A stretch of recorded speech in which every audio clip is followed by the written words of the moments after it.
I am your beloved Count Olaf.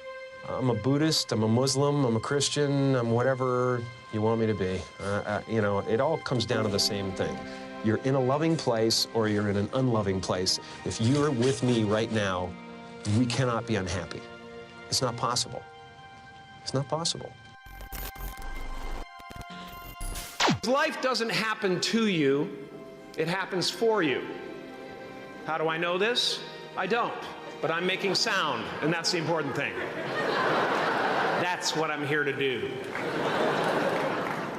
Sometimes I think that's the only thing that's important, really, you know? It's just letting each other know we're here, reminding each other that we're part of a larger self. In a sense, self-examination is part of an essential part of growing and reaching some point beyond where you are. Yeah, it's that, and it's an addiction. An addiction to trying to figure out, and maybe this is an impossible task, but you know, everybody's looking for bliss, you know, in some way or another. And I think I've come to the realization lately that that bliss comes in waves, and everybody gets a certain amount of it. Yeah. but in between, it's just hard work being in this body. You know? And that it is the unwise person to expect bliss will be there all the time. Absolutely, Yeah. absolutely. As someone who's done what you're about to go and do, I can tell you from experience, the effect you have on others is the most valuable currency there is.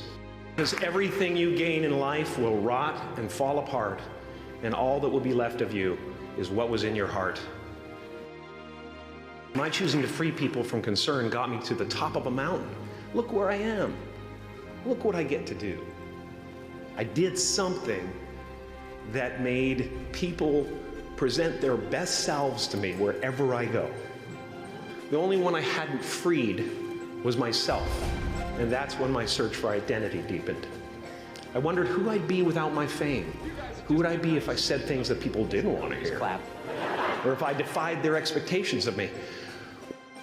You know, what the hell? What the hell? You know, whatever. I just want to be myself. If I lose a few fringe people who can't deal with the fact that there's other forces in the world, that's okay with me. After talking to you for a couple of hours, I mean, I get this sense you are a big bundle of conflicting emotions. Well, I think you're very emotional about a lot of things. It's all very close to the surface. Yeah, it is. I've decided to be there. I only act in the movies. I want to be the greatest actor that ever lived, frankly. You know, I'd love that. But I don't need to be. I just really want to be here. That's it. When the opportunity arises and I'm on the set, Can you cover the action?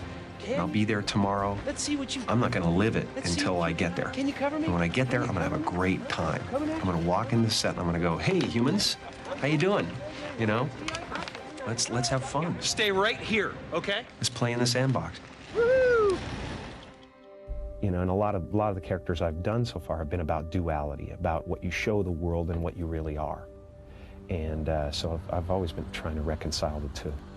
I know that this face pleases you, you know, but now I'm going to show you the real deal. And I hope there's enough there that, you know, that you can identify with, that we can sit together and break bread, and you'll think I'm as special as I was before.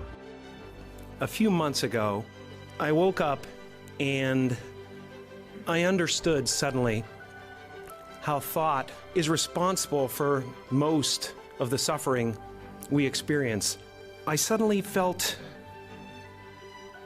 like I was looking at these thoughts from another perspective, and I wondered, who is it that's aware that I'm thinking?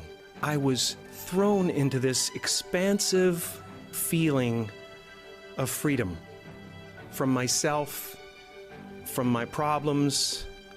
I saw that I was bigger than what I do. I was bigger than my body. I was everything and everyone. I was no longer a fragment of the universe. I was the universe. Your job is not to figure out how it's going to happen for you, but to open the door in your head And when the door opens in real life, just walk through it. And when I say life doesn't happen to you, it happens for you, I really don't know if that's true. I'm just making a conscious choice to perceive challenges as something beneficial so that I can deal with them in the most productive way. You'll come up with your own style. That's part of the fun. Oh, and why not take a chance on faith as well? And what do you own now? What is it you own, you think?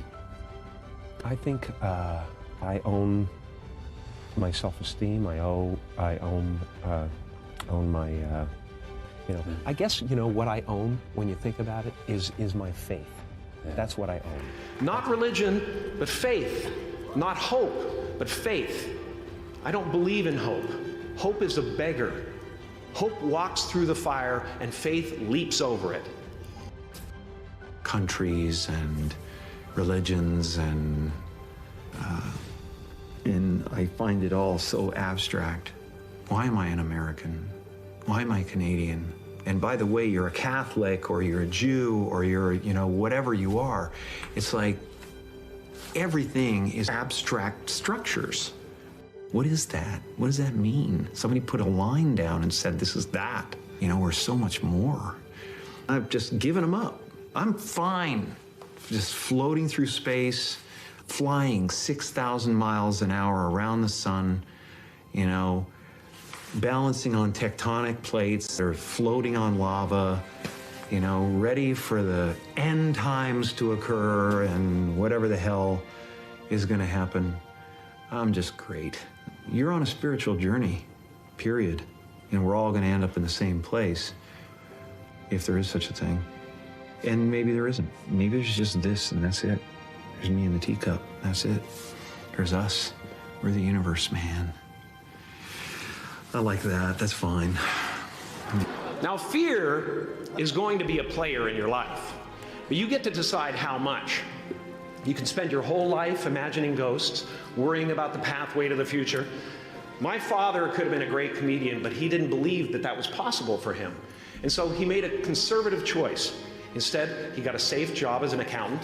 And when I was 12 years old, he was let go from that safe job. And our family had to do whatever we could to survive. I learned many great lessons from my father, not the least of which was that you can fail at what you don't want. So you might as well take a chance on doing what you love. And after you walk through those doors today, you will only ever have two choices, love or fear. Choose love, and don't ever let fear turn you against your playful heart.